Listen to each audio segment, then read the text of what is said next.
గా జరిగిన దాడి పనిచేస్తుంది. కానీ ఆ దాడి కేవలం ఫిజికల్ గా జరిగిన దాడి మాత్రమే కాదు, అది భావజాల పరంగా జరిగినటువంటి దాడి కూడా. కొట్టేటప్పుడు వాళ్ళు మాట్లాడిన మాటలను ఎవరు విలువ ఇస్తలేరు, కానీ ఆ మాటలకి వెనక ఒక భావజాలం ఉంది. కమ్ జాతిలోగే ఆపూస్తే క్యా అని, అంటే బండి పక్కకు పెట్టుమనడానికి కమ్ జాతుల వాళ్ళకి హక్కు లేదు. అగ్రవర్ణాల వాళ్ళు లేకపోతే పెద్ద బిజినెస్ దారులు మాత్రమే బండి పక్కకు పెట్టమంటే మేము పెడతాం, కానీ కమ్ జాత్ వాళ్ళే ఆపూస్తే క్యా అన్నారు. ఒకటి. రెండవది, వృత్తిపరంగా వచ్చినప్పుడు దూత్ బేజనే వాళ్ళ పూస్తే క్యా అన్నారు. అంటే ఒకటి క్యాస్ట్ అన్నారు, రెండవది వృత్తిని కూడా అన్నారు. పాలమ్ముకున్నటోడి నువ్వు మాకు చెప్తావా అన్నారు. అంటే పాలమ్ముకున్నటోడిని గౌరవించినటువంటి ఒక తీరు వాళ్ళలో కనబడుతుంది. కింది కులాలను గౌరవించేటటువంటి తీరు కూడా వాళ్ళలో కనబడుతుంది. ఇంత ఎందుకు వచ్చింది అని మరి బాగా గమనిస్తే, నేను కూడా వారం 10 రోజుల నుంచి దీన్ని సీరియస్ గా అబ్జర్వ్ చేస్తున్నా. మా శ్యామ్ మాట్లాడిన రోజు నుంచి కూడా గమనిస్తున్నా. మొదట వచ్చినటువంటి మార్వాడి వ్యాపారస్తులంతా కూడా నిజంగానే బతకడానికి వచ్చారు. నిజాం కాలంలో లేదా అంతకంటే కొంచెం ముందు కూడా వచ్చినటువంటి గోల్కొండ కుతుబ్ షాహీల కాలంలో వచ్చినటువంటి వాళ్ళు బతకడానికి వచ్చిన మాట నిజమే. కానీ వాళ్ళ 2వ తరం 3వ తరం మారిపోయి వచ్చినటువంటి తరానికి చాలా అహంకారం పెరిగిపోయింది. ఆ అహంకారం ఏ దశకు వచ్చింది అంటే, ఇవాళ వాళ్ళ మాటల్నే మనం విశ్లేషిస్తే అర్థమవుతుంది. ఏ దశకు వచ్చింది అని అంటే, శ్యామ్ను బెదిరించేటప్పుడు ఒకటి కొట్టారు, అంటే మేము కొట్టగలము అని చెప్పారు. రెండవది, శ్యామ్తో మాట్లాడినటువంటి ఒక ఆయన, గౌరక్షణ సమితికి సంబంధించినటువంటి ఆయన మాట్లాడుతూ చాలా బూతు మాట వాడి, నీకు దమ్మున్నదా అని ఆయన్ని అడిగాడు. మీకు తెలంగాణలోకి దమ్మున్నదా అని కూడా వాడాడు. ఆయన ఒక్కనే కాదు, తెలంగాణలో దమ్మున్నదా అని మాట వాడినప్పుడు మేము దాడులు చేయగలము, దాడులు చేయించగలము అనేటువంటిది కూడా మనం అర్థం చేసుకోవాలి. వాళ్ళ వెనుక ఇంకొక శక్తి కూడా ఏంది, ఇంత బలం ఎక్కడి నుంచి వస్తుంది అని అంటే, ఆ గౌరక్షణ సమితి ఆయన చెప్పాడు, మేము ఫండ్స్ ఇస్తాం, మమ్మల్ని ఎవడు ఏం చేయలేడు అన్నాడు. ఫండ్స్ ఎవరికి ఇస్తారు అని అంటే, అన్ని పొలిటికల్ పార్టీలకు ఇస్తారు. కాబట్టి పొలిటికల్ పార్టీల అండ మాకున్నది అని వాళ్ళు చెప్పదలుచుకున్నారు. ఆ పొలిటికల్ పార్టీల అండ ఉన్నదని చెప్పడం మాత్రమే కాదు, వీళ్ళు చెప్పిన మరుసటి రోజున మాధవీలత కావచ్చు, బండి సంజయ్ కావచ్చు, రాజాసింగ్ కావచ్చు, వీళ్ళందరూ కూడా బయటపడి మాట్లాడారు. వాళ్ళు చాలా అగ్రెసివ్గా ఎవరు మాట్లాడొద్దు, నోరు మూసుకోండి అనే లెవెల్లో మాట్లాడి ఇష్యూను డైవర్ట్ చేసి రోహింగ్యాల మీదకి మళ్లించేటటువంటి ప్రయత్నం చేశారు. పోతే కాంగ్రెస్ వాళ్ళకు కూడా మేము ఫండ్ ఇస్తున్నామని చెప్పడానికి కాంగ్రెస్ వాళ్ళతో కూడా సున్నితంగానైనా హెచ్చరింపజేశారు. 2. మూడోది, ఇంకొకటి కూడా, మాకు బ్యూరోక్రసీ కూడా మా అంత చేతుల్లో ఉంది అని చెప్పడానికి పాట పాడినటువంటి రమేష్ను, కదా గోరేట్ రమేష్ను తెలియకుండా లేదా ఇంటికి వచ్చి దొంగతనంగా ఎత్తుకుపోయారు. అది కిడ్నాపో అరెస్టో ఏంటిదో తెలియకుండా పోలీసులం కూడా మేము మార్వాడీలకు సపోర్ట్గా ఉన్నామని చెప్పడానికి ఆ ఫోర్స్ను కూడా ఉపయోగించారు. ఇవాళ టాస్క్ ఫోర్స్ వాళ్ళు శ్యామ్ను కూడా తీసుకుపోయారు. అంటే మేము రాజకీయ నాయకుల్ని చందాలిచ్చి లోపరుచుకుంటాం, పోలీస్ డిపార్ట్మెంట్ను కూడా మేము కంట్రోల్లో పెట్టుకుంటాం, బ్యూరోక్రసీ కూడా మాకున్నదని చెప్పదలుచుకున్నారు. ఈ చెప్పదలుచుకున్న దాంట్లో భాగంగా ఇవాళ జరగవలసినటువంటి ఆమనగల్ బంద్ కూడా మీరు కూర్చొని మాట్లాడుకోండి అని చెప్పిన వాళ్ళు ఎవరు అని అంటే పోలీసు వాళ్ళు చెప్పారు. పోలీసు వాళ్ళు ఇద్దరిని కూర్చుండబెట్టి కాంప్రమైజ్ చేసి మీరు మాట్లాడుకోండి అని చెప్తే వాళ్ళు ప్రస్తుతానికి వాయిదా వేసుకున్నారు. అంటే మనం అర్థం చేసుకోవాల్సింది బ్యూరోక్రసీ కూడా ఉంది. ఈ అన్ని శక్తుల్ని మన ముందట ఉపయోగించి దీన్ని అణిచివేయాలనేది వాళ్ళ ఉద్దేశం. చాలా ఆశ్చర్యంగా ఉంటది. తెలంగాణ వాళ్ళను చూస్తే బయట నుంచి వచ్చిన వాళ్లకు ఏం అభిప్రాయం ఉంటుందో నాకు తెలియదు, కానీ చాలా చులకన అభిప్రాయం ఉంటుందని మాత్రం మనకు అర్థమవుతుంది. ఆ చులకన అభిప్రాయంలో భాగంగా వాళ్ళు మాట్లాడుతున్నది ఏంటిది అని అంటే, ఆంధ్రోళ్ళు వచ్చేమో మీకు వ్యవసాయం చేయరాదన్నారు, ఇప్పుడు మార్వాడి వాళ్ళు వచ్చి మీకు వ్యాపారం చేయరాదు అంటున్నారు. మీకు వ్యాపారం చేయరాదు అనే మాట గట్టిగా మాట్లాడుతూ ఇంకో మాట ఏమన్నారంటే, దీంట్లో ఉండే సీక్రెట్స్ అన్ని మాకు తెలుసు అన్నాడు ఆయన. ఆ సీక్రెట్స్ ఏంటో మాకే తెలిస్తే మీకు తెలివై అన్నాడు. అంటే సీక్రెట్స్ తోని వ్యాపారం చేస్తున్నాం అనే విషయం కూడా వాళ్ళు చాలా స్పష్టంగా చెప్పారు. ఇంకా మాట్లాడితే ఉన్నారంటే మీకేం పని కూడా చేత కాదన్నారు, తాగి పండుకుంటారనే మాట కూడా వాడారు. దీన్ని బట్టి మనం అర్థం చేసుకోవాల్సింది ఏంటంటే, తెలంగాణలో బతుకుతున్నారు కానీ, తెలంగాణలో బతకడానికి వచ్చారు కానీ తెలంగాణ వాళ్లను దోపిడీ చేయొచ్చు అనేటువంటిది వాళ్ళు బలంగా నమ్ముతున్నారు. వీళ్ళని అణిచివేయొచ్చు అనేటువంటిది కూడా వాళ్ళు గట్టిగా నమ్ముతున్నారు. కనుక ఈ ఉద్యమాన్ని కర్బ్ చేయడానికి వాళ్ళు అన్ని రకాల ప్లాన్లతో ఉన్నారు. దీని నుంచి మనం నేర్చుకోవాల్సింది ఏంటంటే, తెలంగాణ ఉద్యమం ఆత్మగౌరవ ఉద్యమం. ఈ ఆత్మగౌరవ ఉద్యమంలో ఆత్మగౌరవం అనేటువంటిది చాలా కీలకము. దీని వెనక ఆత్మగౌరవాన్ని తొక్కివేసేటటువంటి మైండ్ గేమ్ కూడా వాళ్ళు ఆడుతున్నారు. మొన్న నేను చెప్పాను, హైదరాబాద్ లోనే ఇందిరా పార్క్ దగ్గర ఈ మార్వాడి కమ్యూనిటీస్ లేదా నార్త్ కు సంబంధించిన కమ్యూనిటీస్ కొన్ని కలిపి తప్పనిసరి తెలుగు వద్దు అని ఒక ఊరేగింపు తీశారు అక్కడ. అంటే తెలుగు మేము నేర్చుకోము, తెలుగు వద్దు అని ఒక ఊరేగింపు తీశారు మార్వాడిసే. మనం సభ పెట్టాం, రాఘవాచార్య సభ రోజు కూడా చెప్పాను నేను. అయితే ఆ సభలో అది మాట్లాడిన తర్వాత వాళ్ళు చేసిన ఇంకొక పని ఏంటిదంటే, ఆ ఊరేగింపుకు సపోర్టుగా ఒక ఆవిడ, నేను పేరు గుర్తుపెట్టుకోలేదు, రాసుకోలేదు, ఆవిడ కోర్టుకు పోయింది, హైకోర్టులో కేసు వేసి హిందీనే తెలంగాణ మాతృభాష అని. అంటే ఒకటి భాషాపరంగా దాడి చేస్తున్నారు, తెలంగాణ సంస్కృతి మొత్తంగా మీ కోలాటం అనేటువంటిది పోయింది, బతుకమ్మ ఆట పోయింది, దాండియా అనేది ముందుకు తెచ్చారు, పసుపులు ముట్టించుడు పోయింది, హల్దీ అని ముందుకు తెచ్చారు, మన పాటలన్నీ కూడా పక్కకు పెట్టేసి సంగీతాన్ని తెచ్చారు. ఇట్లా సంస్కృతిని రుద్దుతూ ఎక్కడ దాకా తెచ్చిండ్రు అంటే ఇవాళ ఫుడ్ ఐటమ్స్ అన్ని కూడా వాళ్ళ ఐటమ్సే మన మీద రుద్దుతున్నటువంటి దశ కూడా మనం చూస్తున్నాం.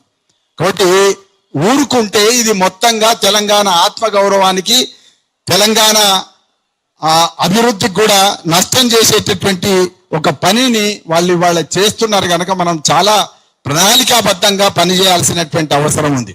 మనం గుర్తించలేదు కానీ 10 ఏళ్ల కిందనో 12 ఏళ్ల కిందనో నాకు బాగా గుర్తుంది, స్వర్ణకారులంతా కలిపి ఒక ఊరేగింపు తీశారు పట్టణాల్లో. చిన్న సిద్దిపేటలో, మెదక్లో ఇట్లాంటి చోట చిన్న పట్టణాల్లో వాళ్ళు ఊరేగింపు తీశారు. మొదట స్వర్ణకారుల పని పోయింది, ఆ తర్వాత వైశ్యులు గుర్తించడానికి ఇబ్బంది పడుతున్నారు, ఆర్గనైజ్ చేయడానికి ఇబ్బంది పడుతున్నారు. కానీ వైశ్యుల షాపులు మూతబడ్డాయి. తెలంగాణ సాయుధ పోరాటంలో లేదా తెలంగాణ రైతాంగ పోరాటంలో మొదటగా ఆర్గనైజ్ అయింది వర్తక సంఘాలు. ఇప్పుడు కూడా తెలంగాణ ఆత్మగౌరవ ఉద్యమంలో మొదటగా యునైట్ కావాల్సింది, ఆర్గనైజ్ కావాల్సింది వర్తక సంఘాలే. ఎందుకంటే ఎక్కువ నష్టం జరిగింది అని చెప్పదలుచుకుంటే ఖచ్చితంగా తెలంగాణ వైశ్యులకు ఎక్కువ నష్టం జరిగింది. అవును, అదే చెప్పొచ్చు. అయితే అప్పుడు అక్కడ ఇంకో చిన్న తమాషా కూడా ఉంది. అప్పుడు వర్తక సంఘాలన్నీ తెలంగాణ రైతాంగ పోరాటాన్ని సమర్థిస్తూ పోరాటాన్ని ఉధృతం చేసినటువంటి దశలో బతకడానికి వచ్చిన మార్వాడీలు కమ్యూనిస్ట్ పార్టీలకు కూడా చందాలు ఇచ్చిండ్రు. ఇది ఒక సత్యం. కమ్యూనిస్ట్ పార్టీలకు చందాలు ఇచ్చి టౌన్లలో, నేను సిద్దిపేటలో స్వయంగా చూశాను, మేడే ఉత్సవాలు జరిగితే ఆ కమ్యూనిస్టులతో పాటు, కామ్రేడ్లతో పాటు మార్వాడు ఆయన వచ్చి కూర్చునేవాడు. ఎందుకు కూర్చునేవాడు అనేది నాకు అర్థం కాలే. ఇప్పుడు స్పష్టంగా అర్థమవుతున్నది ఏంటంటే, దీని వెనక ఒక ప్రణాళికాబద్ధమైనటువంటి నిరంతరాయమైనటువంటి ఒక కుట్ర కూడా కొనసాగుతుంది. కనుక ఇవన్నిటిని మనం దృష్టిలో పెట్టుకొని ఇవాళ మనం కూడా అంత ప్రణాళికాబద్ధంగా ఆర్గనైజ్ కావాల్సిన అవసరం ఉంది.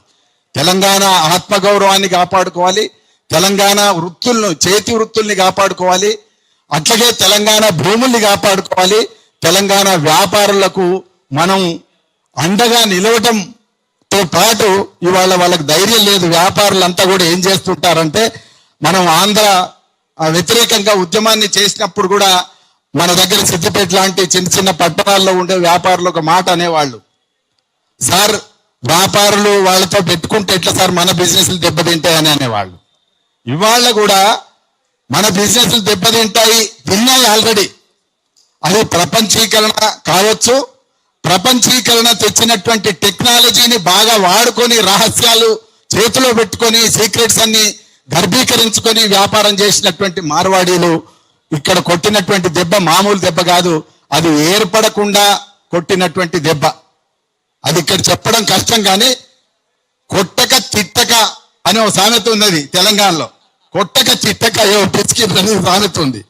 అట్లా చేసినటువంటి దుర్మార్గం ఈ మార్వాడీల దగ్గర ఉన్నది. కనబడరు కానీ అన్నీ చేస్తారు. కానీ వాళ్ళ మారినటువంటి తరం ఏంటిదంటే కనబడుతుంది.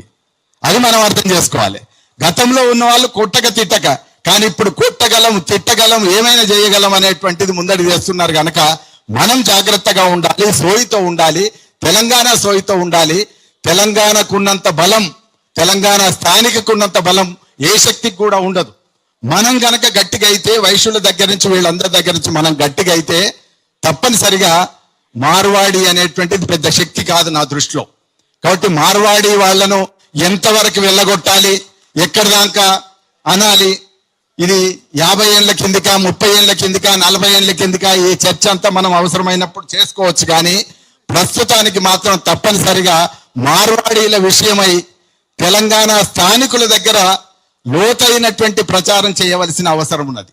ముఖ్యంగా వైశ్యులతోని మనం మాట్లాడడం ద్వారా చాలా ప్రయోజనాలు ఉండే అవకాశం ఉంది. వాళ్ళకి అర్థం చేయించాలి. అట్లనే తెలంగాణ చేతి వృత్తులు, స్వర్ణకారులు కావచ్చు, వడ్రంగి పని వాళ్ళు కావచ్చు, వీళ్ళందరికీ కూడా మనం అర్థం చేయించాలి.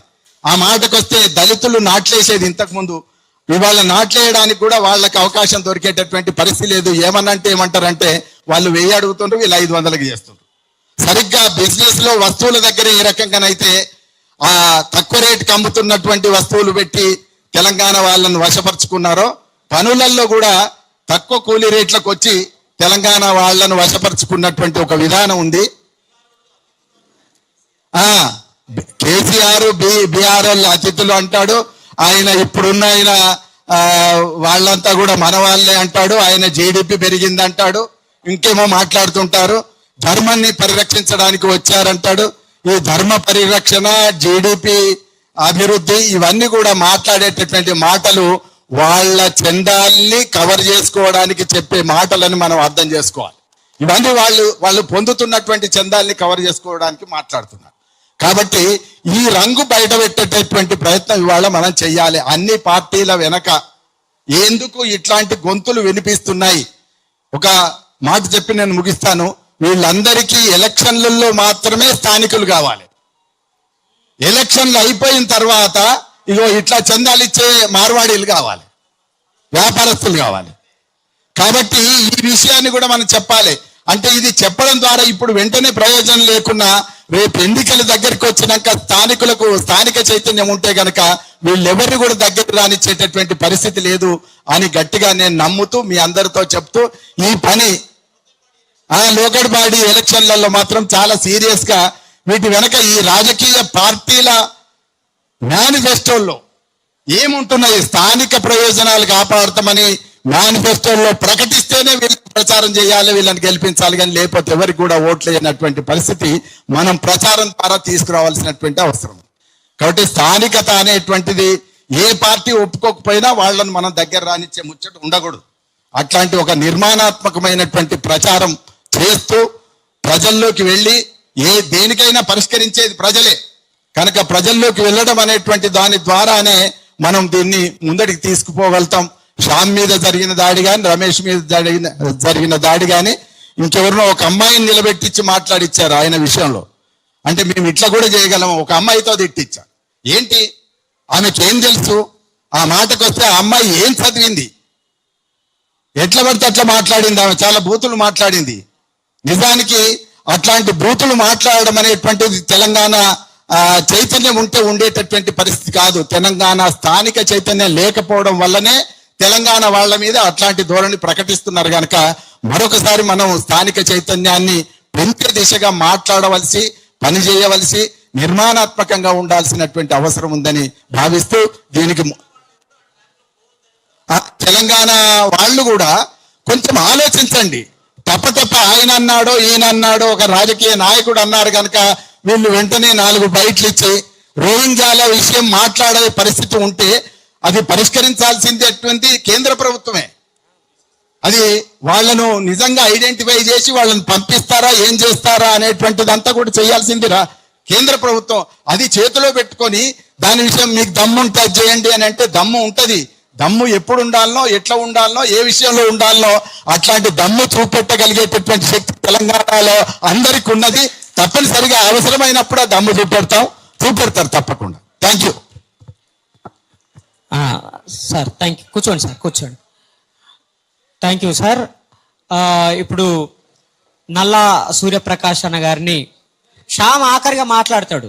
అందరూ మాట్లాడినాక శ్యామ్ మాట్లాడతాడు. ఒక 2 నిమిషాలు.